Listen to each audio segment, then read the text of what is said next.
হ্যাঁ নেবুলাইজেশন আছে স্যার শুধু কি বেবি ডায়াপারই চেঞ্জ এটা ওল্ডদের ডায়াপারের চেঞ্জিং একই নেবুলাইজেশন আছে হ্যাঁ বাবা হ্যাঁ বলেন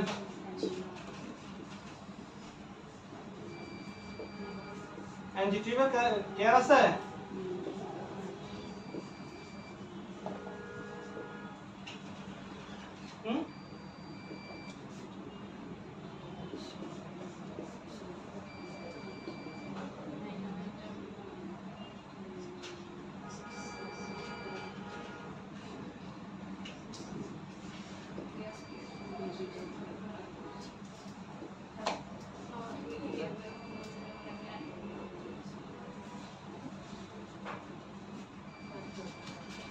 কি আছে স্যার টেস্ট টিচিং ওকে কি লিখেছেন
প্র্যাকটিক্যাল আমাদের আর আছে এগুলো ছাড়া আছে হ্যাঁ সেটা কি লিখেছেন প্রি অপারেটিভ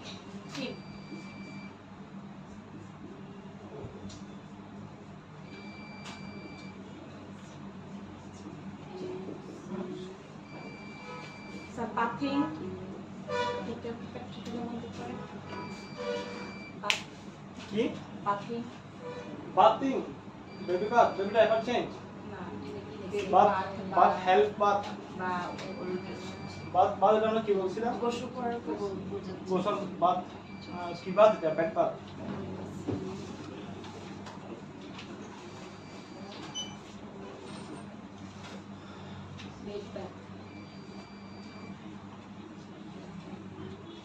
এগুলো তো প্র্যাকটিস করতে হবে তাই নাকি প্র্যাকটিক্যাল কোনগুলো করতে হবে এগুলাই হ্যাঁ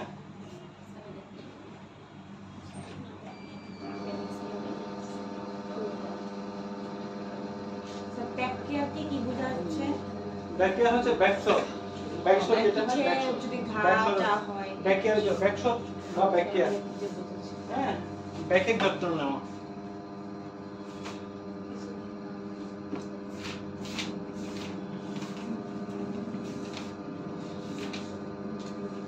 দেখছেন এগুলো লিখে দেন NGT care for textile NGT care NGT হচ্ছে recipe ini sector dan CATHE catheter care CATHETER catheter care stitching of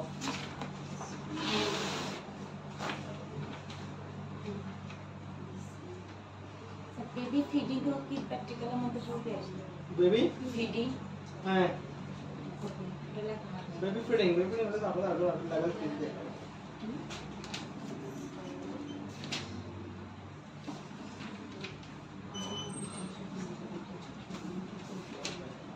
तो ओटा की लेसन सब last time pre open T ओटा की pre open T preparation pre operative preparation अच्छा operative এটা আপনার জন্য প্রয়োজন অবশ্য আমরা তো হোম কেয়ার দিব হোম কেয়ারের মধ্যে প্রি অপারেটিভ এটা হচ্ছে হসপিটাল লেভেলে যদি করে তাহলে প্রি অপারেটিভ কেয়ার করা হবে তারপরে জেনে রাখা ভালো, হ্যাঁ?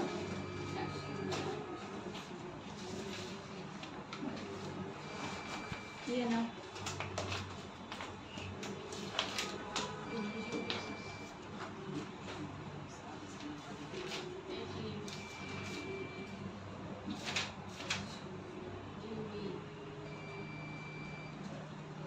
স্যার অক্সিজেন দেওয়া প্র্যাকটিক্যাল একটা আছে।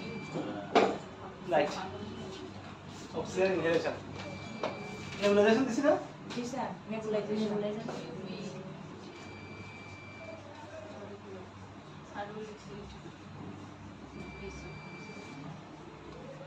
Oxygen inhalation. ইনহেলেশন। দেখেন না কিছু আছে? ব্যাট মেকিং, পজিশনিং দিছি, পজিশনিং স্যার বেড মেকিং দেওয়া হয়নি। এটা কি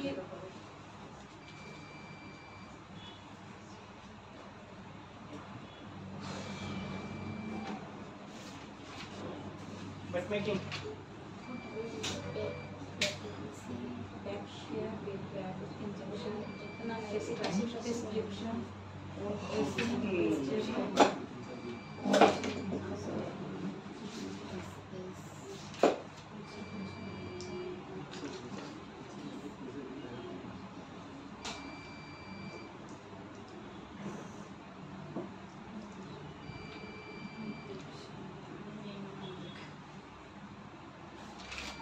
স্যার অনেক সময় এই স্কিনের উপর যে ইনফেকশনগুলো হয়, মানে ক্ষত, ওগুলো কি ড্রেসিং এর মধ্যে পড়েছে?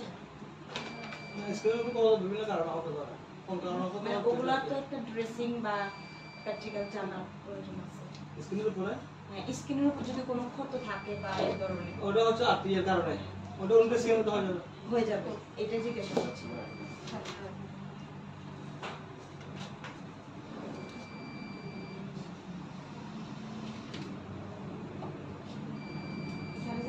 একটা ইয়াদে যে এটা দেখবে সিপিআর, ওইটা তো সিপিআর সিপিআর ট্রিটমেন্ট করবেন? যদি আপনি শিখেন।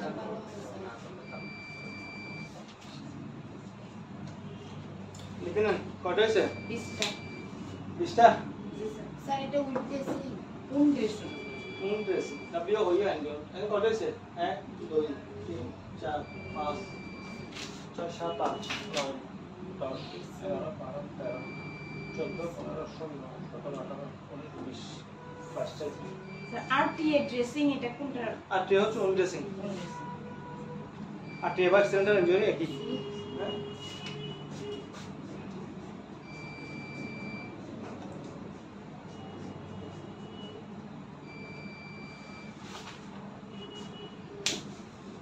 স্যার আরেকটা মেবি প্রয়োজন, স্পেসিমেন কালেকশন।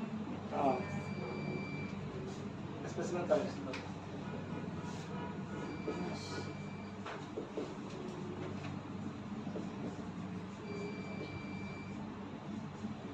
আর করলে তো অনেকগুলো করা দরকার, কিন্তু আমার জন্য যেগুলো প্রযোজ্য আমি এগুলো করলে হবে। এখন লিখলাম না, ওদের দিকে দেখো সবগুলো লিখেছি।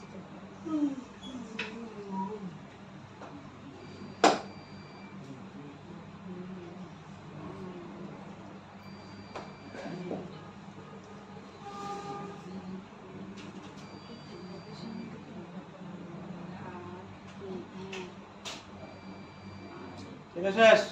জি স্যার। লিখছেন? জি স্যার। তাহলে এগুলো একটু সিরিয়াল ভাবে রাখবেন, দেখলে আমরা কোনটা কোনটা ড্রেসিং করছি এখান থেকে, তাহলে আমরা করতে পারবো। এখান থেকে আমরা ড্রেসিং করছি কোনটা? ভাইটাল সাইন করছি না? জি স্যার। এক। তারপরে এনজিটিভি কথা বলছিলাম না ওইদিন, এনজিটিভি এটা করছিলাম 2। 3 নম্বর হচ্ছে ব্যাক কেয়ার, এটা করছি 3। Bed bath 4। তারপর হচ্ছে অন ড্রেসিং করছি। পজিশনিং করছি? পজিশনিং করছি না। ব্যাট মেকিং কোন ড্রেসিং করা হয়েছে? ড্রেসিং করছি তো। ইনজেকশনটাও ব্যাট মেকিং করছি। যেগুলো করছি ওগুলো আমরা মুছে দিই। ঢুকানো নেই, কিন্তু ইনজেকশনের বিষয়ে স্যার এটা করছি, এটা করছি, এটাও করছি, এটাও করছি, ইনজেকশন করছি তো। সেটাই বলছি। ইনজেকশন করছি প্র্যাকটিক্যাল এমনি আলোচনা করছি কেন ইনজেকশন দেখা দিবেন না ইনজেকশন বলতে ওইটাই প্র্যাকটিক্যাল। আমরা শুধু জাস্ট মানুষের ভিতর তারপরে? পুশ করা হয় নাই। ফুলচিয়ার পজিশন দেখাইছিলাম জি স্যার? ফুলচিয়ার না, ব্যাকটা না, হেড না, ফুলচিয়ার স্যার, না, না, এটা করানো হয়নি। নেবুলাইজেশন তো দেখাইছি না না, ইনসুলিনের এটা হ্যাঁ? মনে আছে কোই নেবুলা জানা তো ওগুলো অক্সিজেন ইনজেকশন অবস্থা দেখানো হয় আমাদের হোয়াইট BMS আছে হোয়াইট মেজারমেন্ট দেখাইছি জি স্যার? হোয়াইট মেজারমেন্ট কিভাবে ওজন নেবেন হ্যাঁ। এটা ওটা দেখাইছি দেখছি ওটা দেখছি স্কেল হ্যান্ড ওয়াশ দেখাইছি হ্যাঁ, দশ, জি স্যার।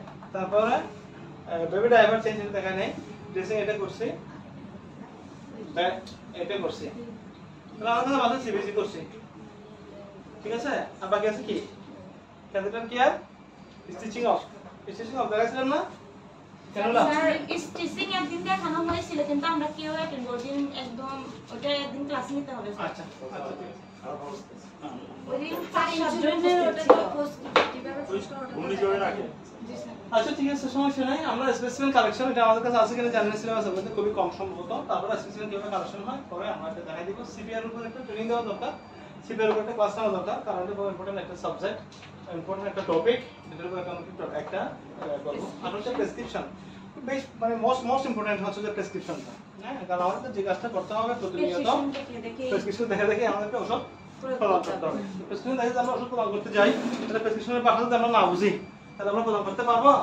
পেশেন্টকে আমরা স্যার, অক্সিজেন ইনহেলেশন আর বেড মেকিং ওইটা পারবো না হ্যাঁ তারপরে অক্সিজেন ইনহেলেশন অক্সিজেন কোন রোগী গিয়ে কতটুকু অক্সিজেন দিবেন এবং ওটা অক্সিজেনটা কিভাবে লাগাবেন হ্যাঁ ওটা জানা দরকার এবং নেবুলাইজেশন তো পারবেন না স্যার, দেখানো হয়নি। দেখানো হয় না একটা প্র্যাকটিক্যাল দেখানো দেখা যাবে আর টিয়া আবার অ্যাক্সিডেন্ট ইঞ্জুরি এটা হচ্ছে ড্রেসিং আর টিয়া নেবুলাইজেশন বাচ্চাদেরকে যেভাবে দেয় এভাবে হ্যাঁ দেয়। বাচ্চাদের বেবি ডাইপার চেঞ্জ আর cannula positioning stitch of catheter care আর হচ্ছে স্পেসিমেন কালেকশন এই কয়েকটা আছে আছে তাহলে আমাদের আছে কয়টা এখানে 1 পজিশনিং, 2 প্রেসক্রিপশন, 4 5 নেবুলাইজেশন। 6 7 8 9 10 10টার মতো আছে ঠিক আছে আর 10টার মতো প্র্যাকটিক্যাল আছে 10টার মতো প্র্যাকটিক্যাল আমরা এটা 2 দিনে করার 2 দিনে করার স্যার, প্রি অপারেটিভ আচ্ছা প্রিপারেশন। এটার মধ্যে এখন নেবুলাইজেশন যেটা আছে আমাদের পরীক্ষা করো কি হবে এটা ডেট দিবে আমি আমার সাবজেক্টগুলো টপিকগুলো শেষ করতে হবে ঠিক আছে যেমন মনে করেন এই যে পুষ্টি হ্যাঁ এটা যদি আমি চেষ্টা করি তাহলে এখান থেকে স্যার, প্রশ্ন এখানে আসবে 13টা আছে, আপনি 10টা বলুন। হ্যাঁ 13টা আছে নেবুলাইজেশন অক্সিজেন ইনহেলেশন প্রায় একই রকম মানে ঠিক ওইটা আছে। এক দিনে দেখাই। একই রকম হ্যাঁ তারপরে পজিশনিং হ্যাঁ এগুলো একই রকম প্রায় প্রেসক্রিপশন প্রিপারেটিভ প্রিপারেশন এটা আপনাদের লাগবে না আপনাদের লাগবে না প্রিপারেটিভ প্রিপারেশন লাগবে না প্রিপারেটিভ প্রিপারেশন। প্রিপারেশন লাগবে না কেন লাগবে না এটা আমরা তো হসপিটাল হসপিটালে বেস্ট না তারপর হসপিটালে কাজ করতে গেলে লাগবে আমি বলে দিব তাহলে এগুলো একটু লিখে রাখেন 1 আপনি বেড মেকিং ও ইয়া 2 3 4 5 6 7 8 9টা 10টা সিচুয়েশন 10টা লিখে রাখেন এই 10টা প্র্যাকটিক্যাল আমরা নিব কেমন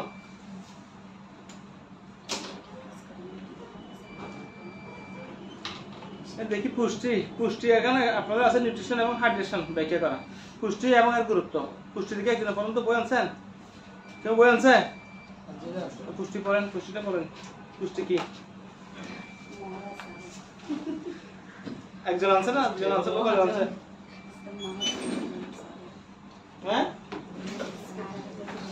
পুষ্টি এবং এর গুরুত্ব জানতে হবে কালচারাল ও নাম্বার প্লেস কালচারাল ও রিলিজিয়াস কারণ চিহ্নিত এবং অনুসরণ করতে পারবো তুমি পুষ্টি এবং এর গুরুত্ব বলো ওগুলো বলা দরকার নেই পুষ্টি হলো খাদ্যের পুষ্টির অধ্যয়ন যে শরীরবৃত্তি ও প্রক্রিয়ায় খাদ্যবস্তু গ্রহণ পরিপাক পরিশোধন ও আত্তীকরণের মাধ্যমে দেহে ক্ষয়পূরণ হয় অক্ষয়পূরণ প্রতিসাধন ও প্রতি শক্তি প্রয়োগ হয় তাকে পুষ্টি বলা হয় অর্থাৎ পুষ্টি হলো স্বাস্থ্যকর এবং সুষম খাদ্য গ্রহণ যার মাধ্যমে আমাদের শরীর সুস্থ রাখার জন্য প্রয়োজনীয় উপাদান আমরা পেয়ে থাকি পুষ্টির প্রকারভেদ পুষ্টিকে সাধারণত দুভাগে ভাগ করা যায় যথা উদ্ভিদ পুষ্টি প্রাণী পুষ্টি উদ্ভিদ পুষ্টি উদ্ভিদ সাধারণ সংস্কার প্রক্রিয়ার সাহায্যে নিজের খাবার নিজে তৈরি করতে পারে এতে অন্যের সাহায্যের প্রয়োজন হয় না কিন্তু এমন কিছু উদ্ভিদ আছে যারা নিজেদের খাদ্য নিজেরা তৈরি করতে অক্ষম এই পুষ্টির উৎস হলো বায়ুমণ্ডল পানি মাটি প্রাণী পুষ্টি ব্যতিক্রমী কিছু প্রাণী ছাড়া প্রায় সকল প্রাণীরাই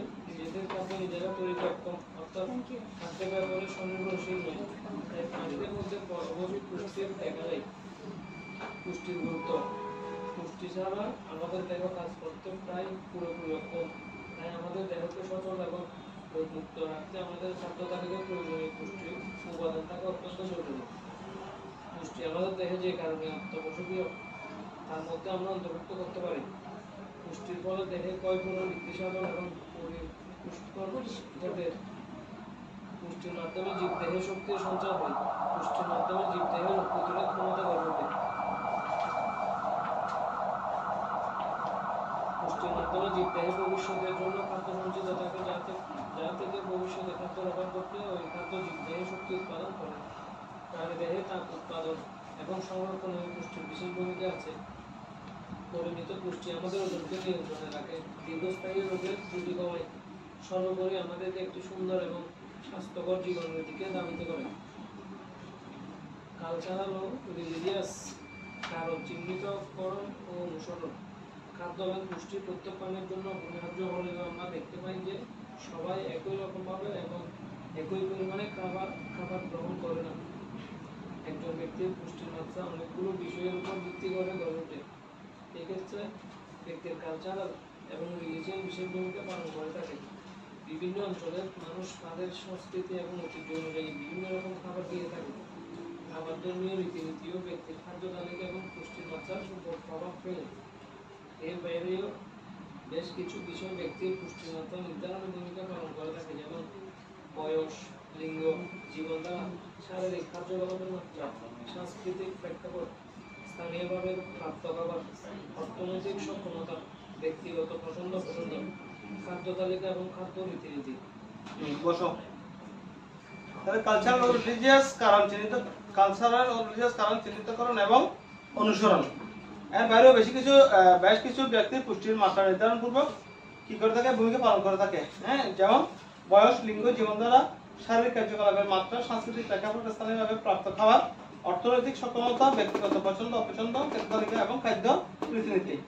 তাহলে পুষ্টি আমাদের জীবদেহের জন্য পুষ্টির প্রয়োজন অপরিহার্য। হ্যাঁ, অ্যানিমাল সোর্স এবং প্ল্যান্ট সোর্স। অ্যানিমাল সোর্স পুষ্টির হচ্ছে নিউট্রিশন। নিউট্রিশনের মূল সোর্স হচ্ছে কয়টা? দুইটা। একটা হচ্ছে অ্যানিমাল সোর্স, একটা প্ল্যান্ট সোর্স। হ্যাঁ, একটা আমরা উদ্ভিদ থেকে পেয়ে থাকি, একটা প্রাণী থেকে পেয়ে থাকি। ঠিক আছে? উদ্ভিদ পুষ্টি হচ্ছে কি কি? বায়ুমণ্ডল, পানি, মাটি। আর প্রাণী পুষ্টি হচ্ছে কি কি? বেসিক্যালি কিছু প্রাণী ছাড়া প্রায় সকল প্রাণীরা নিজেদের খাদ্য নিজেরা তৈরি করতে সক্ষম হয়। খাদ্যের ব্যাপারে সংবেদনশীল এবং প্রাণীদের মধ্যে পরজীবী পুষ্টির অভাব দেখা দেয়। হ্যাঁ, পরবর্তী পুষ্টি দেখা দেয়।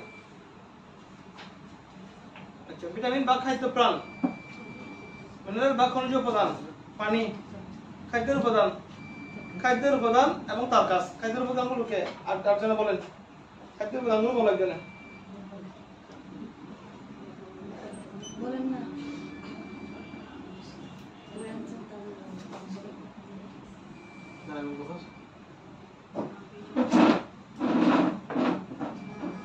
খাদ্যের উপাদান।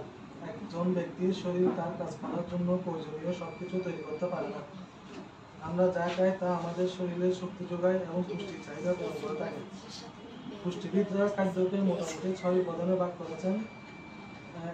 এক এক প্রকার খাদ্যে এক এক রকমের পুষ্টিগুণ বিদ্যমান। নিম্নে খাদ্য উপাদানগুলো দেওয়া হলো: কার্বোহাইড্রেট বা শর্করা, প্রোটিন বা আমিষ, ফ্যাট বা চর্বি, ভিটামিন বা খাদ্য প্রাণ, মিনারেল বা খনিজ উপাদান, পানি। খাদ্যের উপাদান। খাদ্যের দুটো উপাদান, মুখ্য উপাদান আর সহায়ক উপাদান। মুখ্য উপাদানের মধ্যে শর্করা, আমিষ, স্নেহ। আর সহায়ক উপাদানের মধ্যে ভিটামিন, খনিজ লবণ, পানি। খাদ্যের উপাদান। খাদ্যের এই 6 উপাদানই মানুষের শরীরের জন্য প্রয়োজন, তবে কোনটা বেশি পরিমাণে আবার কোনটা কম পরিমাণে। এর একটি উপাদানেরও যদি অভাব থেকে যায় তবে এর জন্য বিভিন্ন সমস্যা তৈরি হয়ে থাকে। বিশ্ব স্বাস্থ্য সংস্থা এই 6 উপাদানকে আবার 2 ভাগে ভাগ করে: মাইক্রোনিউট্রিয়েন্টস এবং ম্যাক্রোনিউট্রিয়েন্টস। মাইক্রোনিউট্রিয়েন্টস হলো সেই উপাদান যেগুলো সেই উপাদানগুলো যা একজন ব্যক্তির অল্প মাত্রা প্রয়োজন। হ্যাঁ, শেষ করে দেন, পরে শেষ করে দেন। অনেক লম্বা। তাতে গেলে জোর করে কাম শুনে শুনছি না তো এবছর ভাই কাম কম শুনি জোর বলেন না আর জোর বলেন সরাই মতো দাদা এটা কিন্তু বাকি বাস সারা যে সারা সামান্য বলে দাও। পূজা দিয়ে দিতে বলবো। সারা সময় তো বলে দিবে এটা বাকি বাস আমি বই বলে দিয়ে দিয়েছি। বলে দেবো। এটা সাইড ধরো বড় আর দিচ্ছি। এটা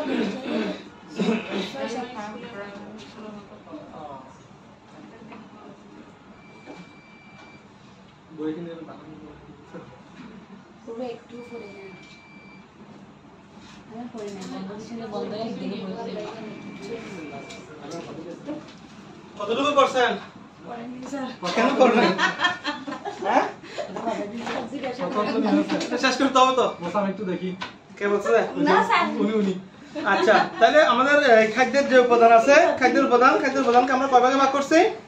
6টা ভাগে ভাগ করা হয়েছে, তাই না? কি কি? Carbohydrate, protein, fat, mineral, vitamin, আর কি? Carbohydrate, protein, fat, mineral, vitamin, পানি। আর কি? Water. Carbohydrate, protein, fat, mineral, vitamin এবং ওয়াটার, এই 6 ভাগে ভাগ করা হয়েছে। কেমন? হ্যাঁ, 3টা হচ্ছে মুখ্য উপাদান, এর মধ্যে আবার 3টা হচ্ছে যে গৌণ উপাদান, হ্যাঁ, সহায়ক উপাদান। মুখ্য উপাদান হচ্ছে কি? শর্করা, আমিষ। শর্করা, আমিষ, স্নেহ, কার্বোহাইড্রেট, ফ্যাট, প্রোটিন, হ্যাঁ, কার্বোহাইড্রেট, ফ্যাট, প্রোটিন এবং ফ্যাট। আর সহায়ক উপাদান হচ্ছে যে ভিটামিন, খনিজ লবণ, পানি। খনিজ লবণ এবং পানি। খাদ্যের 6 উপাদানে মানুষের শরীরের জন্য প্রয়োজন, তবে কোনটা বেশি পরিমাণে আবার কোনটা কম পরিমাণে এই উপাদানে যদি কোনো অভাব থেকে যায় তাহলে বিভিন্ন সমস্যার সৃষ্টি হতে পারে। কি সৃষ্টি হতে পারে? বিভিন্ন সমস্যার সৃষ্টি হতে পারে। যেমন ভিটামিন এর অভাবে কি রোগ হয়? রাত কানা রোগ। রাতকানা রোগ হয়। বির অভাবে মুখের ঘা বা বেরি। সির অভাবে এই স্কারবি। স্কারবি। ডির অভাবে এই যে হার্ট Rickets. রিকেটস। হ্যাঁ, ইর অভাবে ভিটামিন ই। চুল পড়ে যায়, চুল পড়ে যায়। তাই না? তাহলে এক একটা ভিটামিনের অভাবে এক এক ধরনের রোগ হয়। রোগ সৃষ্টি হয়, হ্যাঁ, রোগ হয়, তাই না? তাহলে কার্বোহাইড্রেট বা শর্করা হচ্ছে কি? শর্করা বা কার্বোহাইড্রেট শরীরের জন্য অপরিহার্য।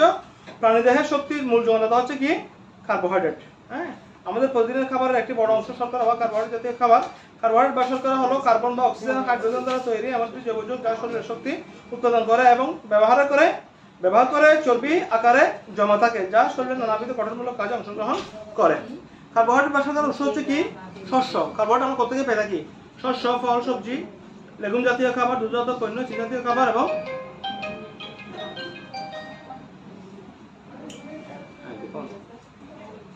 দেখো আমি শুনছি, তুমি নাকি জমা দিচ্ছ? শুনছি। হ্যাঁ, নমস্কার। হ্যাঁ, আচ্ছা, ঠিক আছে, ওকে ওকে, আচ্ছা, ঠিক আছে,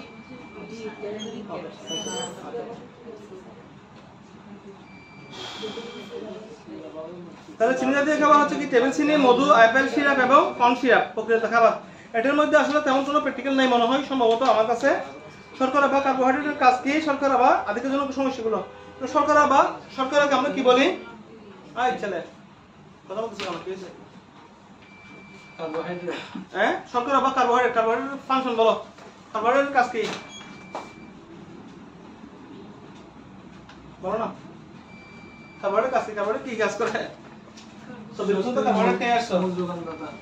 24 বছর খেয়ে আসছো না কার্বোহাইড্রেট? তোমার বয়স কত? 24 সালে তুমি 24 বছর কার্বোহাইড্রেট খাচ্ছ, ঠিক আছে? শরীরে শক্তি প্রদান করে। তাহলে কার্বোহাইড্রেট কাজ কি? এখন যদি আমি কার্বোহাইড্রেট কাজ করতে যদি না জানি তাহলে হবে? আমি এখানে পড়তে আসছি কি পড়তে আসছি? কি পড়তে আসছি? হেলথ সম্পর্কে এর সম্পর্কে মানে কি? কোর্সের নাম কি? কেয়ার গিভার,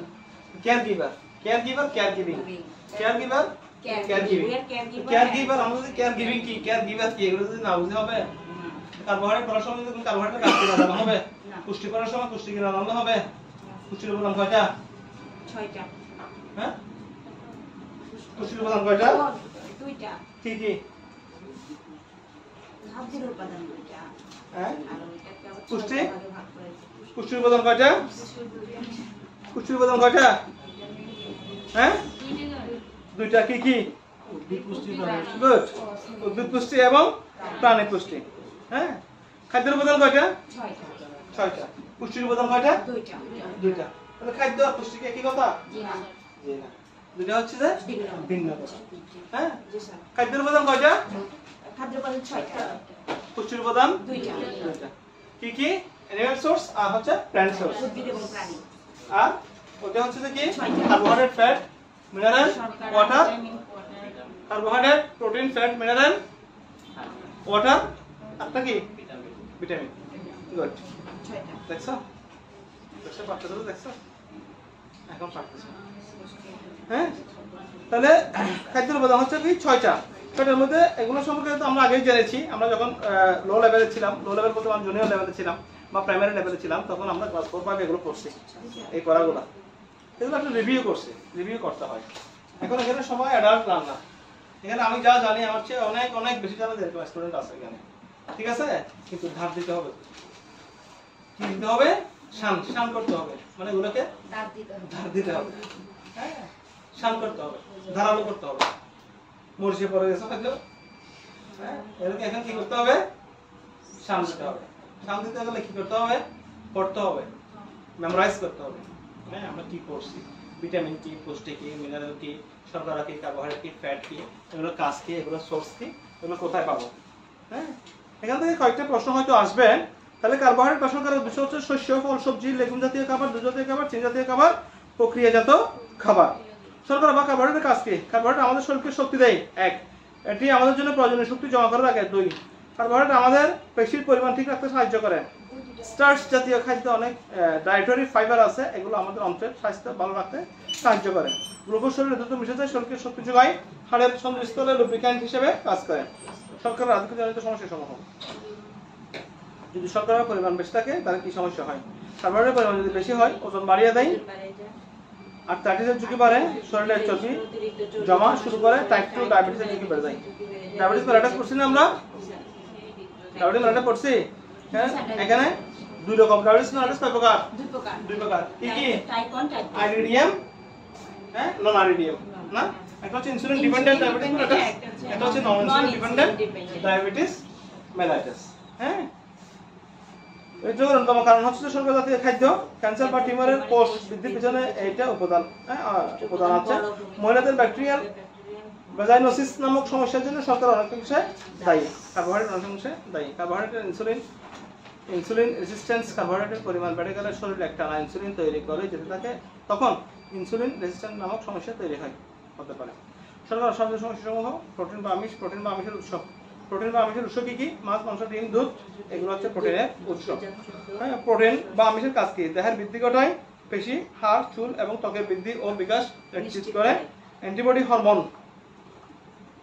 অ্যান্টিবডি হরমোন এবং অন্যান্য প্রয়োজনীয় পদার্থ গঠন করে। অ্যান্টিবডি কি বলেন তো? Antibody, antigen. আমরা অ্যান্টিজেন নাম শুনছি না? অ্যান্টিজেন, হচ্ছে শরীরের আপনার অ্যান্টিবডি, উপযোগ ক্ষমতা ফ্যাগোসাইটোসিস, ফ্যাগোসিটি। হ্যাঁ অ্যান্টিবডি কি? অ্যান্টিবডি হচ্ছে যেটা আমাদের রোগ প্রতিরোধ ক্ষমতা কি বাড়ায়, প্রতিরোধ করে। হ্যাঁ বাইরে থেকে। আমাদের বাংলাদেশের চারদিকে ভূখণ্ডের চারপাশে কি আছে? বিজিবি মতো আছে। বর্ডার গার্ড বাংলাদেশ জানেন? হ্যাঁ না? ওদিকে আছে কোস্টগার্ড, সাগর পাড়ে যেখানে আছে ওখানে হচ্ছে যে নৌবাহিনী, আর স্থলের দিকে হচ্ছে সেনাবাহিনী, আর চারিপাশে কি বিমান বাহিনী। বিমান বাহিনী তো বাহিনী আনে, আর বিজিবি আছে না চারিপাশে। ঠিক ওরকম আমাদের দেহের মধ্যেও কি আছে? অ্যান্টিবডি অস্ত্র নিয়ে বসে আছে। কি জন্য? বাইরে থেকে কোনো কিছু কেউ আক্রমণ করলে ওকে সে প্রতিরোধ করবে, ওই জন্য। ঠিক আছে? ওই জন্য অ্যান্টিবডি হচ্ছে কি? অ্যান্টিবডি হচ্ছে বাইরে থেকে যখন কোনো একটা জিনিস, কোনো একটা শত্রু আমাদেরকে আক্রমণ করবে, ওই আক্রমণের হাত থেকে রক্ষা করার জন্য কি হয়? আমাদের শরীর নিজে নিজে কিছু অ্যান্টিবডি তৈরি করে। ঠিক আছে? প্রোটিন বা আমিষের কাজ দেহের বৃদ্ধি ঘটায়, পেশি, হাড় এবং চুল, ত্বকের বৃদ্ধি এবং বিকাশ নিশ্চিত করে, অ্যান্টিবডি, হরমোন এবং অন্যান্য জাতীয় পদার্থ গঠন করে কিসে? প্রোটিনে।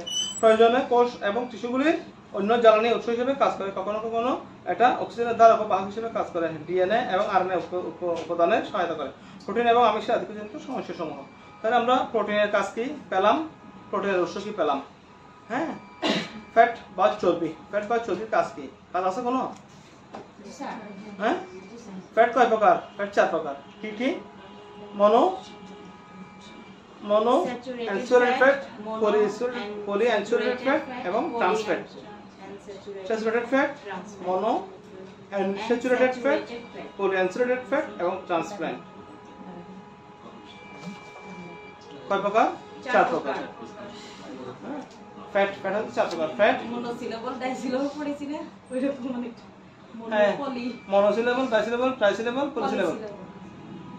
চর্বি জাতীয় খাবারকে উৎস মূলত দুই ভাগে করা হয়, প্রাণীজ এবং উদ্ভিদ। প্রাণীজ উৎস, প্রাণীর উৎস কি এবং উদ্ভিদের উৎস কি এখানে দেওয়া আছে। ফ্যাট বা চর্বির কাজ কি? ফ্যাট বা চর্বির কাজ কি? হ্যাঁ, ফ্যাটের কাজ কি? ফ্যাট বা চর্বি জাতীয় খাদ্য আমাদের শরীরকে শক্তি দেয়। শর্করার ঘাটতিতে এটি মূল উৎস, শক্তির উৎস হিসেবে কাজ করতে পারে। কোষের স্বাভাবিক কাজের জন্য এটি গুরুত্বপূর্ণ। আমাদের অনেক অভ্যন্তরীণ অঙ্গকে রক্ষা করে এবং শরীরকে শীতের সময় গরম রাখে। নানা ধরনের হরমোন তৈরি করে অবদান আছে। শরীরে কোষ বৃদ্ধিতে সহায়তা করে, রক্ত জমাট বাঁধতে সহায়তা করে, মিনারেল এবং ভিটামিন শোষণ ইত্যাদি করে। ফ্যাটের আধিক্যজনিত সমস্যাসমূহ। ফ্যাট যদি বেড়ে যায় তাহলে কি হবে? উচ্চ রক্তচাপ হবে, কোলেস্টেরল বৃদ্ধি পাবে, ইনসুলিন রেজিস্ট্যান্ট হবে, ব্রেন স্ট্রোক হবে, ক্যান্সার হবে। অধিক পরিমাণে ফ্যাট জাতীয় খাবার গ্রহণ করার ফলে ওজন বৃদ্ধির দিকে যেতে পারে। বই আছে? হ্যাঁ, শরীরের মধ্যে ফ্যাটের পরিমাণ বেড়ে গেলে কি হবে? 3টা রোগের নাম বলেন তো। শরীরের মধ্যে যখন কি ফ্যাট, হ্যাঁ ফ্যাট বেড়ে যাবে তখন কি ধরনের রোগ হবে? হ্যাঁ হ্যাঁ, আর কোলেস্টেরল বৃদ্ধি পাবে, উচ্চ রক্তচাপ বেড়ে যাবে, ইনসুলিন বাড়বে, ব্রেন স্ট্রোক হবে, ক্যান্সার হবে। হ্যাঁ, বাস। ফ্যাটের স্বল্পতাজনিত সমস্যা। ভিটামিন স্বল্পতা, শারীরিক দুর্বলতা, তবে কসকসে ভাবুক, দাঁত তৈরি, রোগ প্রতিরোধ ক্ষমতা ঘাটতি, নিজের থেকে কষে যাওয়া এবং ভেঙে যাওয়া, ক্ষত শুকাতে দেরি হওয়া, ইনফেকশনের ঝুঁকি বেড়ে যাওয়া, কোলেস্টেরল পরিবহনের সমস্যা দেখা দেওয়া। ভিটামিন বা খাদ্যপ্রাণ আমাদের শরীরের প্রয়োজনীয় উপাদানগুলোর মধ্যে হচ্ছে গুরুত্বপূর্ণ। ভিটামিনের উৎস বা কাজ এর ঘাটতির ফলে সমস্যা হয়ে থাকে। ইনফরমেশন হিসেবে দেওয়া আছে। মিনারেল বা খনিজ পদার্থ আমাদের স্বাস্থ্য রক্ষার জন্য অন্যান্য উপাদানের মতো খনিজ উপাদান অত্যন্ত গুরুত্বপূর্ণ। খনিজ পদার্থ অত্যন্ত অল্প পরিমাণে প্রয়োজন হলেও এর ঘাটতি হলে আমাদের শরীরে নানাবিধ সমস্যা দেখা দেয়। তাই শরীরকে সুস্থ এবং কর্মক্ষম রাখতে হলে আমাদের নিয়মিত কিছু মিনারেল এবং খনিজ পদার্থ গ্রহণ করা দরকার। কিছু প্রয়োজনীয় উপাদানের নাম নিচে উল্লেখ করা হলো। Magnesium, calcium, phosphorus, sulphur, sodium, potassium, chloride, iron, selenium, zinc, manganese. Mineral এবং খনিজ সমৃদ্ধ খাবার উৎস হচ্ছে কি? লাল মাংস, সামুদ্রিক খাবার, আয়োডিনযুক্ত লবণ, দুধ এবং অন্যান্য দুগ্ধজাত খাবার, বাদাম, বীজ, সবজি, পাতাযুক্ত সবুজ শাকসবজি, ফল ইত্যাদি হচ্ছে কি? হাঁস মুরগি, ডিমের কুসুম। মিনারেল ও খনিজের কাজ কি? শরীরে পানির স্তরে ভারসাম্য বজায় রাখে।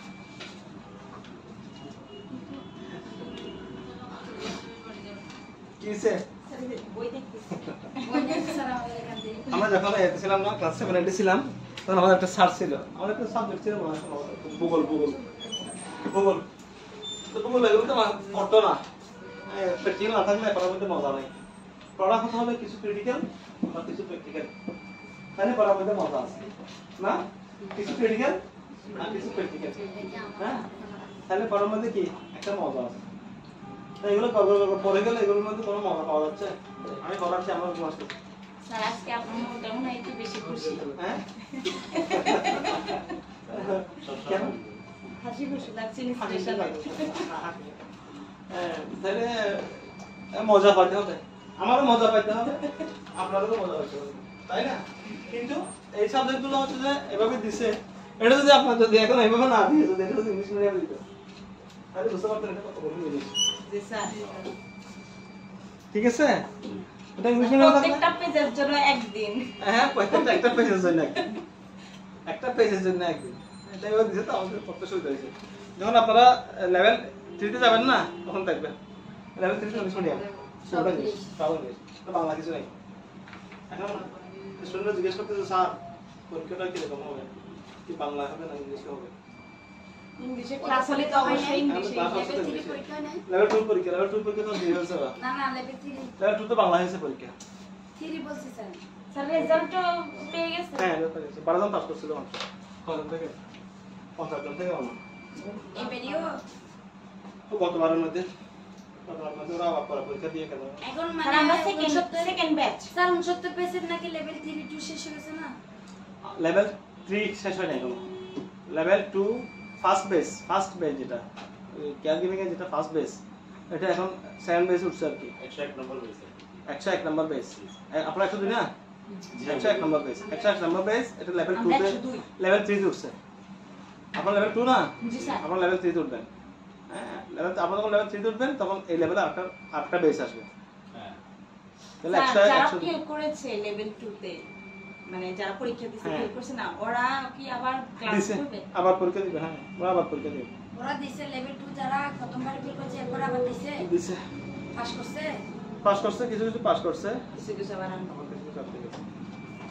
কারণ এখানে অ্যাসেসর যিনিরা আসবেন ওরা হচ্ছে যে বাহির থেকে অ্যাসেসর আসবেন, তোমার এভাবে দেখার কোনো মানে হয় না, ঠিক আছে?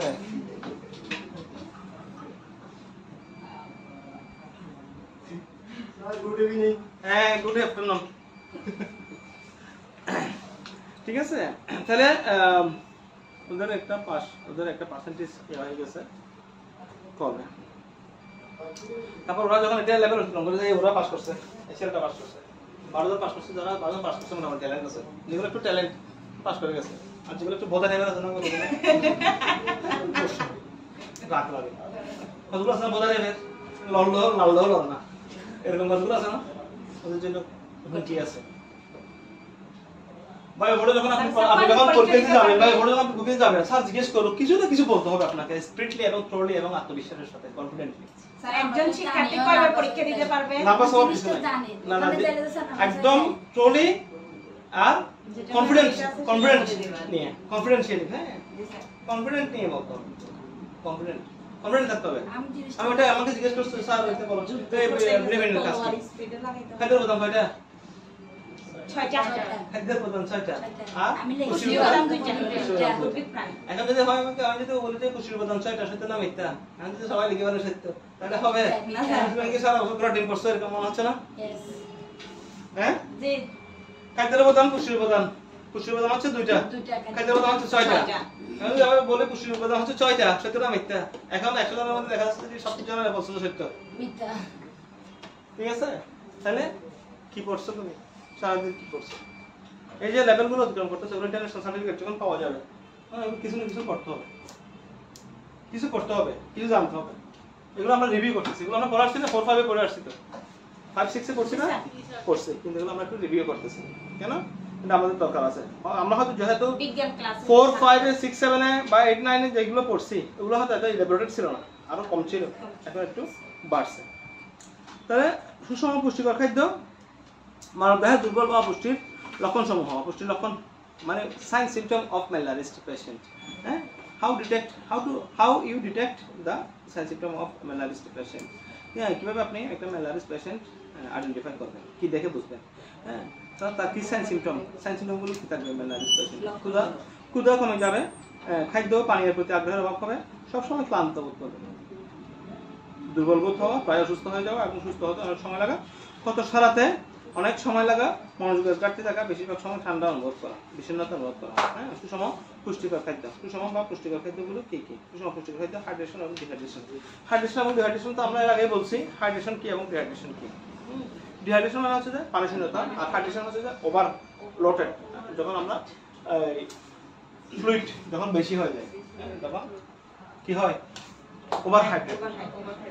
আপনাকে একটা ফ্লুইড দেওয়া হচ্ছে, আপনার হয়তো একটা ডিজিজ আছে, মনে করুন কলেরা বা ডায়রিয়া, কোন একটা ডিজিজ আছে, তখন কি হয়? যখন ডায়রিয়া হয় তখন আমাদের কি হয়? শরীর থেকে পানিশূন্যতা হয়, তখন এটাকে আমরা কি বলি? ডিহাইড্রেশন। আবার রিহাইড্রেশন করি কিভাবে? স্যালাইনের মাধ্যমে। ডিহাইড্রেশন এটাকে রিহাইড্রেশন করি কিভাবে? স্যালাইনের মাধ্যমে। এই স্যালাইন যদি ওভার হয়ে যায় তাহলে কি হয়? Over hydrate. তখন কি হবে? ওভার হাইড্রেশন হয়ে যায়। হাইড্রেশন ওভার হাইড্রেশন হয়ে যায়। এখন ওভার হাইড্রেশন হলে আমরা কেমনে বুঝবো? শরীরে পানি থাকবে, হাত পা ফুলে যেতে পারে। হাত পা ফুলে যেতে পারে। শরীরের অন্যতম উপাদান হচ্ছে পানি। মানবদেহের 60 থেকে 70% পানি থাকে। পানি শরীরের স্বাভাবিক তাপমাত্রা ঠিক রাখে, কোষের সচেতনতা ধরে রাখে। শরীরে পানির স্বাভাবিক তাপমাত্রা হচ্ছে হাইড্রেশন, আর শরীরে পানির পরিমাণ কমে যায়, হ্যাঁ, ওটা হচ্ছে ডিহাইড্রেশন। হ্যাঁ, হাইড্রেশন হচ্ছে যে কি, পানির তাপমাত্রা স্বাভাবিক থাকা, আর কমে যাওয়া হচ্ছে যে ডিহাইড্রেশন। শরীর থেকে সাধারণত প্রস্রাব, ঘাম এবং মলের মাধ্যমে পানি নির্গত হয়। তাই আমরা যদি পর্যাপ্ত পরিমাণে পানি পান না করি তাহলে ডিহাইড্রেট হয়ে যেতে পারে। এর মানে আমাদের শরীরে সঠিকভাবে কাজ করার জন্য পর্যাপ্ত পানি নেই। আমাদের শরীর ডিহাইড্রেট হয়ে যাচ্ছে কিনা সেটা হচ্ছে প্রস্রাব। যদি এটি বর্ণহীন হয় তবে আমরা বুঝবো যে আমাদের শরীরের মাত্রা ঠিক আছে। আর যদি হাইড্রেট বা ডিহাইড্রেশন হয় তখন সিস্টেমে স্বাভাবিক চেয়ে কম প্রস্রাব হবে। মাথা ব্যথা হবে, গাঢ় রঙের প্রস্রাব হবে, অলসতা বা ক্লান্তি, নিঃশ্বাসে অলসতা বা ক্লান্তি, অলসতা বা ক্লান্তি আসবে। আমি কি করে বসছিলাম, আমার ঘুম চলে আসছে এখানে কি করে বসছি মাত্র, আমি বসছি মাত্র ঘুম চলে আসছে, আমি দৌড়ে গিয়ে পানি খেয়ে আসলাম। ঠিক আছে, তাহলে ওটা কি যেটা আমার ইয়ে ছিল, পানি খেলে ঘুম চলে যায়। এটা যেটা আমার ইয়ে ছিল কি ক্লান্তি ছিল, ক্লান্তিটা দূর হয়ে গেছে, ক্লান্তিটা দূর হয়ে গেছে। আপনার সারাদিন দৌড়ের উপর আছে, সারাদিন তবু আপনাকে আজকে হাসি খুশি লাগে। হ্যাঁ, হাসি খুশি লাগতেছে। তারপরে না স্যারের আজকে নিশ্চয়ই কোনো গুড নিউজ আছে, কিন্তু আমাদের সাথে শেয়ার করছে না। না, এরকম কোনো গুড নিউজ নাই।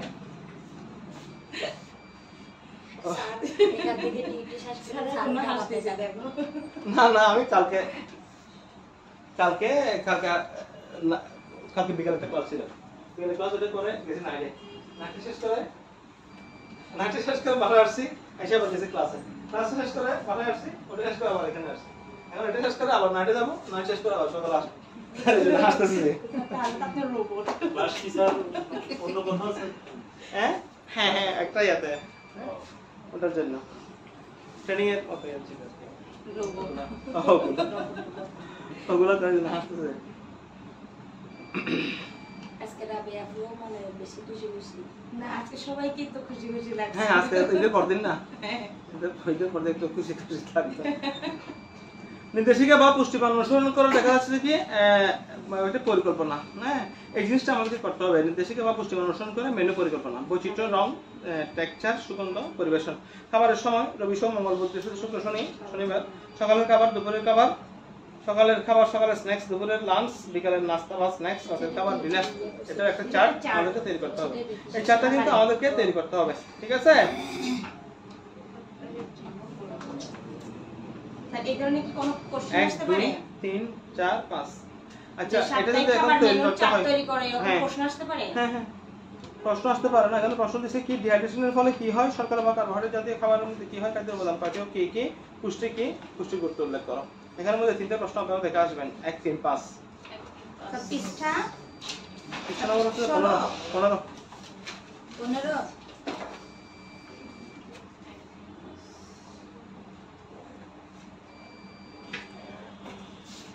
এখানে টাচ দিছে নিউট্রিশন আর হাইড্রেশন ব্যাখ্যা করা। শিকন ফল খাদ্য নিরাপত্তা নিশ্চিত করতে পারবে। Discussion, presentation, demonstration, guided practice, individual practice, project work, সমস্যার সমাধান, প্রবলেম সলভিং। আমাদের এই শীটে যে প্রশ্নগুলো আছে এগুলো Job sheet. আমাদেরকে ভালো করে পড়তে হবে না? Job sheet 11।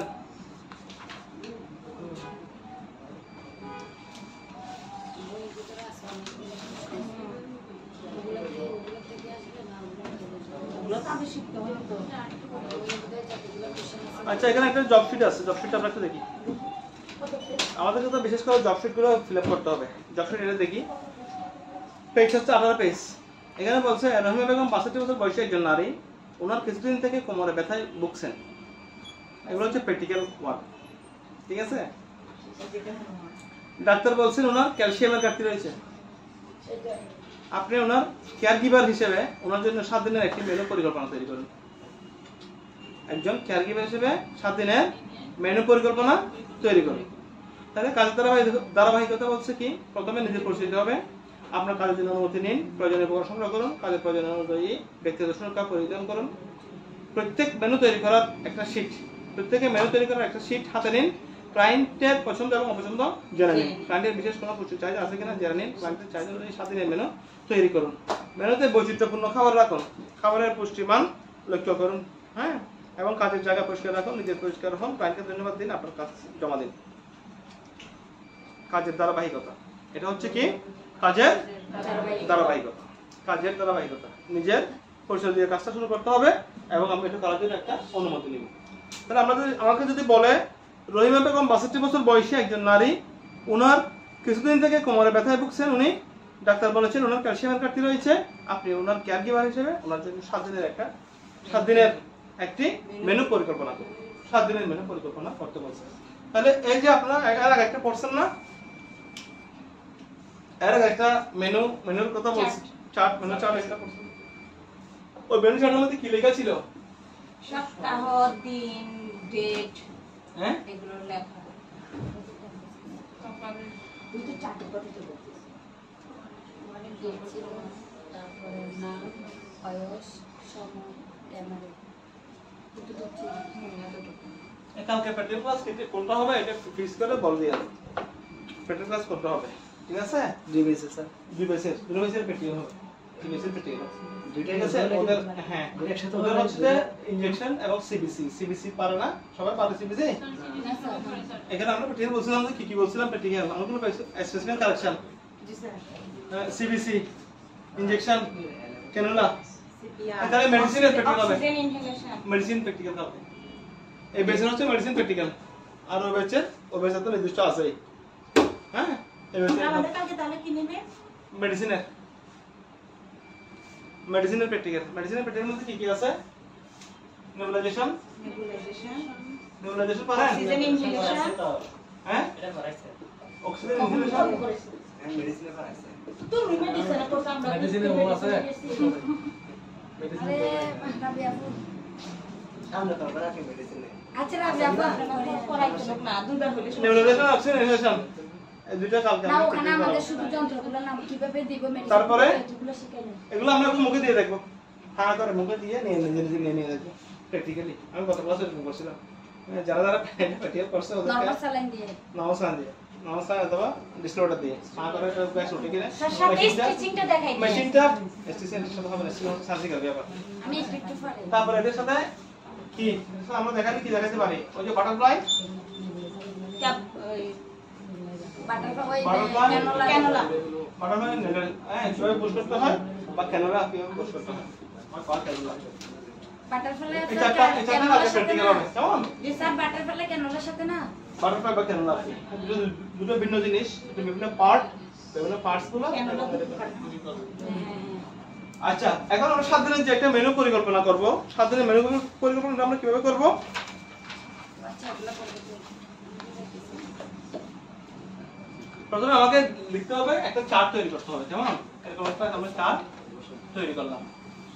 তৈরি করার পরে এখানে একটা অপশন রাখলাম আমরা, এটার মধ্যে রাখলাম কি টাইম, হ্যাঁ, সময়, টাইম বা সময়। তারপর এগুলো সপ্তাহের নাম লিখলাম। মনে করুন আমরা রবিবার থেকে শুরু করলাম, রবি, সোম, মঙ্গল, বুধ, বৃহস্পতি, শুক্র,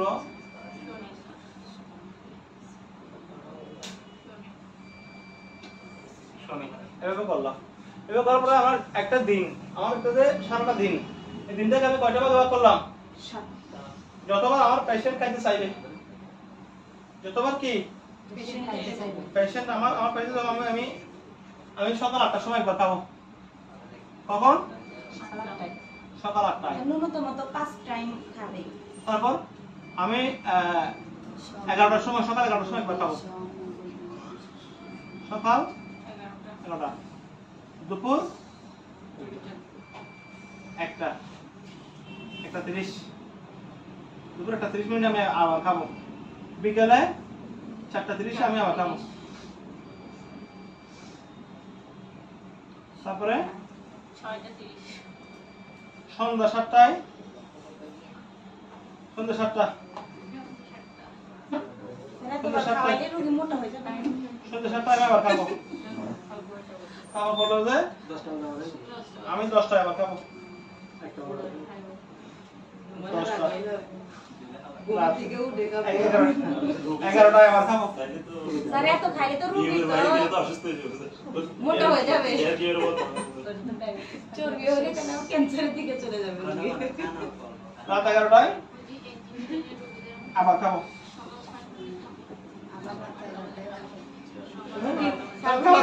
একটু খাবে। খাবারটা কটাইছে 1 2 3 4 5 6 7 7বার খাবো একদিনে। রোগী একটু খাবে। তাহলে এটা সকালটা আমি কি খাবো?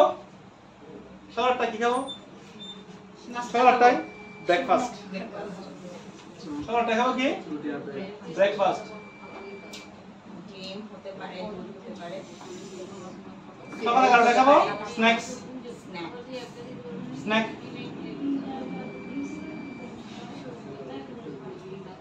সকাল 11টা খাবো স্ন্যাক্স। দুপুরে খাবো ভাত। বিকেলে খাবো স্ন্যাক্স।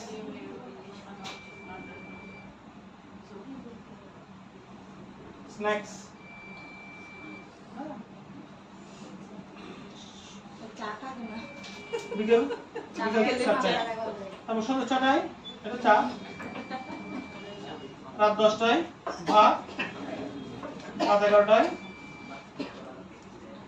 দুধ। ঠিক আছে? হ্যাঁ? সকালের নাস্তা। সকালের নাস্তার মধ্যে কি খাইতে পারি? হালকা দুধ, ডিম, হালকা ডিম প্লাস চা। ব্রেকফাস্টের মধ্যে ডিম খেলাম, চা খেলাম আর পাউরুটি। ব্রেড। পাউরুটি। সকাল 11টার সময় একটা হালকা স্ন্যাক্স করলাম। এখানে আমি ব্রেড হালকা উপরে করে চিজ। হালকা করে কি খেলাম? হালকা বিস্কিট। স্যার আমি আপু বলতেছে শিখ খাবো বলে সিম্পলি নেই। বিস্কিট স্ন্যাক্সের মধ্যে একটু বিস্কিট খেলাম আর হালকা একটু খাবার টি। বলতে সাথে সাথে দিন। আমাদের চিজ। ভাত। ভাতের মধ্যে দুই রকম তরকারি। হ্যাঁ? স্যার ওকে কানের ডাক্তার দিতে হবে। কি জন্য তুমি আমি তো চিজ বলছি তুমি চিজ। তারপর বিকাল 4টার সময় একটু স্ন্যাক্স। সন্ধ্যার সময় একটু করে চা, হালকা বিস্কিট। একটি বিস্কিট। একটি বিস্কিট খেলে কি পেট ভরবে? একটু হালকা চা খেলে কিছু হবে না। কিন্তু আপনি যখন রোগী সাথে একটা কলা খেতে পারে, আপনার ফ্রুট খেতে পারে। কলা তো বেশি ভারী খাওয়া যাবে না। হালকা একটা বিস্কিট খাবে, একটু করে চা খাবে। একটা আপনার এটা ওজন ফল- বাড়বে না। ফল- এটা তো আপনার কি হবে? ওজন তো বেশি বাড়বে না। হ্যাঁ? তারপর হচ্ছে কি? সন্ধ্যা 7টায় চা। রাতে তো ফলের আইটেম দিলেন না কোন জায়গায় দুধ খাবার। দুধ ফল দুধ আছে। তারপর রাত্রে খাবেন দোকানে একটা ফল খাইতে পারেন বা দুধ খাইতে পারেন। এখানে ফল খাইতে পারেন। সিক্সের আগে বলে দেয়। আর এটা কি? তো সন্ধ্যার সময়। এই সময়তে বিকাল স্ন্যাক্সের সময় আপনি একটা স্ন্যাক্সের সময় একটা ফ্রুট ফ্রুট খেতে রাখতে পারেন। পারেন। একটা ফল খাইতে পারেন। বাস। এতগুলো খাবার তো খাওয়া যায় না। হালকা। ঠিক আছে? তাহলে তো এফোর্ড করতে হবে। হ্যাঁ? আর আমাদের এখানে কয় টাইম দিছে? 1 2 3 4 5 টাইম। আমরা দিছি কয় টাইম? 1 2 3 4 5 6 7 টাইম। ঠিক আছে? রাতের খাবার, ডিনার, বিকালের নাস্তা। সালু দিকে তাড়াতাড়ি সুস্থ করে ফেলবে। হ্যাঁ হ্যাঁ। বেশি বেশি খাইতে দিলে তাহলে সুস্থ হয়ে যাবে। এটা বেশি হবে না, এটা পরিমাণে হচ্ছে কম, বাড়ে হচ্ছে বেশি। পরিমাণে কম, বাড়ে বেশি। আবার তাহলে পরিমাণে কম ডায়াবেটিস যদি বাড়ে রোগীদের বেশি জন্য হয় ঠিক আছে সেটা কিন্তু ডাক্তার। ক্ষতি হয় না। পরিমাণে কম বাড়ে বেশি হলে ক্ষতি হবে না। যদি পরিমাণে বেশি বাড়ে কম হয় সেটা ক্ষতি হবে। তাহলে এটা ডায়াবেটিস রোগীদের জন্য বেশি ভালো। দুটো কত খাবে? তাহলে ধরুন যদি একটা চার্ট করতে বলে আমরা করতে পারবো? চার্ট করতে পারবো। এবং চার্টের মধ্যে আমাদের এই অনুসারে কি অনুসারে? আমাদের ডায়েট চার্ট অনুসারে আমরা এটা রাখবো। ঠিক আছে? ডায়েটের চার্ট অনুসারে মানে সুষম খাদ্যের সুষ্ঠু বন্টন যাতে হয় ওভাবে করে আমরা সবগুলো উপাদান এখানে রাখবো। সুষম খাদ্যের উপাদান বলতে খাদ্যের যে উপাদান আছে 6টা উপাদান যাতে সুষ্ঠুভাবে বন্টন হয়, সুষম বন্টন হয়। সুষম বন্টন, সুষ্ঠু। ভাত কি লিখেছেন 2 কাপ। ভাত কোথায়? ভাত খাবে তো 2 বেলা, দুপুরে এবং রাতে। দুপুরে একটা 30 মিনিটে ভাত, তারপর কি লিখছেন? আবার রাতে আবার ভাত 2 খাবে রকম পরোটা। 2 রকম ভর্তা। না, 2 রকম হচ্ছে আপনার ভেজিটেবল যেটা খাবে, তরকারি, সবজি। তাহলে ওই ভাত, ইয়া থাকবে না মাছ সবজি। মাংস ভাতের সাথে। ভাত বিস্কিট। এখানে মাছের তরকারি আছে, এটার মধ্যে মাছ একটা মাছ মাছ অথবা মাংস, স্ন্যাক্স। হ্যাঁ ও ডিম সাথে মাছ ডিম তো সকালে খেতে হয়, দুপুরে আর রাতে দেওয়ার দরকার নাই। আর ডিম তাহলে রাতে দিও না, দুপুরে দিও না, সবার একটা খাইছে। হ্যাঁ, রাতে আর ডিমের দরকার নাই, রাতে দুধ খেলে। ভাত আর মাছ আর ডাল। আর মাংস। মানে দুধ খাইলেও আর কম খাইলেও। স্যার ডিম চার সাথে ডিম কোথায়? পরোটা নেই উপরেরটা একটু উপরটা হচ্ছে ব্রেকফাস্ট, ব্রেকফাস্টে ডিম খাবে আর পাউরুটি। চা, পাউরুটি। ডিম চা। পাউরুটি, পাউরুটি তো নিচে লিখেছে। নিচে লিখেছি পাউরুটি, হ্যাঁ, নিচে চা লিখি। একই কথা। ডিম, চা, ডিম পাউরুটি আর চা। চা। ঠিক আছে? ব্রেকফাস্টের মধ্যে। হ্যাঁ, এভাবে করে একটা চার্ট আমরা তৈরি করতে পারি। এটা নিজেদের মতো করে নিজেরা তৈরি করবেন যাতে ওভার ব্রাইট না হয়। সন্ধ্যায় আমাদের শুধু 4 বেলা বাদ দিয়ে চা দিলাম। একটি খাবে। হ্যাঁ সন্ধ্যায় শুধু চা একটি হ্যাঁ, খাবে। শুধু সবাই চা খাবে, চার সাথে বিস্কিট একটি। সারের দিনে ডিম কয়টা খাইতে পারবে? হ্যাঁ, একদিনে ডিম কয়টা খাওয়া যায়? দুটো হয়ে যাবে। দুইটা খাওয়া যাবে। আবার বেশি আবার দুটো খাইলে বেশি দাম হবে। স্যার, হাই প্রেশারের রোগী হলে তো দুইটা খেতে পারবেই। 10 টাকা খাচ্ছে না একদিনে ডিম। স্যার, হাই প্রেশারের রোগী হলে তো ডিম কি খেতে বলছো? পারবে না। যারা জিম করতে ওরা 10 টাকা খাচ্ছে না। ওরা তো এক বোর্ডের মধ্যে জিম করে আসার পরে যেটা স্যার, খায় আমরা আমরা তো জিম করার মানুষদের তো আর চাপ করছি না, আমরা রোগীদের। হ্যাঁ, রোগীদের। স্যার, এই রোগীদের জন্য হাই বলছি। প্রেশার হ্যাঁ, হয়, তাহলে বলছি আমাদের জিম করে খাওয়া- পারবে। ওরা তো স্যার খাওয়া অনেক কন্ট্রোল করে সেজন্য। খাবার অনেক এই করে, এই জন্য আমাদের রোগীদের খাবার এটা পারে। আমরা যদি বাপটা ওরা যদি ওদের চাহিদা কম, এখানে আমরা খাবার খাচ্ছে। পরিমাণটা কমে দিছি, বাপটা বাড়াই দিছি। স্যার, বিস্কিট দুইটা দিলাম। একটা বিস্কিট কেমন লাগে? আবদার দেন না সবাই চাইলে। তাই বলবে যে, বিস্কিটের মধ্যে এখানে আলাদা এবার স্যার ও আদান দিবে কি আর কি আর আদান খেয়ে দিবে। স্যার আমারটা এই বিস্কিট থাকলে বেটা তো আসলে আদান দিবে আর কি করে। যখন স্যালারি দিবে তখন যেটা আদান করতে দিই কেন আমাদের স্যার আমার তো পেটের ভিতরে এটা সাধারণ থাকে রুগী খাইছে না। একটু খাবার দিবে। একটা নিয়ে যাবেন হলো আপনার ঠিক আছে? তাহলে আমাকে চার্ট করতে বলো, আমরা এমনি করতে পারবো। সবাইকে আমরা লিখছি, এই চার্টটা লিখছি সবাই। সবাই একবার প্র্যাকটিস করছিলাম সবাই। লিখছেন আপনি? স্যার একটি ওই স্যার লেখছে বইটা তো হবে না। এটা কি বিস্কিট নিয়ে লেখছে? হ্যাঁ, একটা লিখছেন খাতা আছে? খাতার মধ্যে না লিখলে কিন্তু প্র্যাকটিক্যাল এগুলো এমনি হবে না। খাতায় উঠাতে হবে, খাতায় উঠাতে হবে। খাতায় না উঠালে প্র্যাকটিক্যাল ডাল খাতা উঠাতে হবে, নিজে লিখতে হবে, নিজে হাতে লিখতে হবে, তাহলে মন থাকবে না, মন থাকবে না। তাহলে আগামী ক্লাসে আপনারা প্রশ্ন এগুলো একটু দেখে আসবেন। কি কি প্রশ্ন? স্যার, সোমবার, মঙ্গলবার, বুধবার, বৃহস্পতিবার এগুলো নিজের মতন বানিয়ে দিব। হ্যাঁ, হ্যাঁ। পরীক্ষায় কি এরকম ফাঁকাই রাখবো নাকি হ্যাঁ। লিখে দিতে হবে? এখানে হচ্ছে সকালের খাবার, সকালের খাবার, ঠিক আছে? সকালে 11টায় সকালের ব্রেকফাস্ট, তারপর হচ্ছে সকালের স্ন্যাক্স 11টায়। 11টায় দুপুরে খাওয়াটা কি স্ন্যাক্স দুপুরে হচ্ছে খাবার আর বিকালের নাস্তা স্ন্যাক্স কথা আর রাতের খাবার। উপরে এখানের মধ্যে দুইটা খাবার ওরা দেয় নাই। একটা হচ্ছে সন্ধ্যার সময় যেটা আমরা বলছি ওটা দেয় নাই, আবার রাতের খাবার এটা দেয় নাই।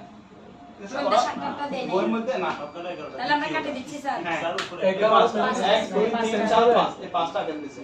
সন্ধ্যা স্যার, যেহেতু আমরা এক্সামে পাঁচটাই লিখবো। পাঁচটা লিখেন। জি, সমস্যা নেই। রাতে ছয়টা লিখেন, সাতটা লিখেন। পরিমাণ কম। কি প্রত্যেকদিন চেঞ্জ হবে নাকি একই মিনিট বা বারবার হবে?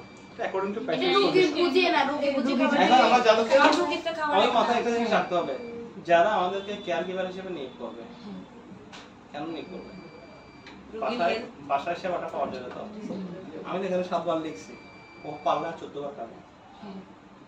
স্যার, সব রুগী তো পচে যায় না। খাওয়া কম আছে আপনার কেয়ার গিভার যখন কেয়ার গিভার হাতে পাবে, আমরা দেখেন না, আমি যখন বাসায় যখন একটা কাজের বুয়া থাকে তখন আমাদের কাজ অনেকগুলো বেড়ে যায়। আর যখন বাসায় কাজের বুয়া থাকে না, কাজ করার জন্য যখন লোক থাকে না, তখন ওদের কাজ কমে যায়, তাই না? ওইরকম না? জি, স্যার। কাজের বুয়াটা রাখলে তোমার ডেক্সিও বেড়ে যাবে, পাতিলে বেড়ে যাবে, ঘরের মধ্যে ময়লা বেশি হবে, জারও বেশি দেওয়া লাগবে, ওয়াশিং মেশিনেও খাবার বেশি হয়ে যাবে, তারপর রান্না বান্নার পরিমাণ বেড়ে যাবে, মেহমান যদি বেশি আসবে। আর আমাদের যখন একটা কেয়ার গিভার যখন নিয়োগ করবে তখন সে আমাদের তার সামনে আমরা থাকবো, সে আমাকে কিছুক্ষণ পর পর বলবে, এটা দাও, ওটা দাও, এটা দাও, বসাই রাখবে না। এটা দাও। তো চালাই রাখবে।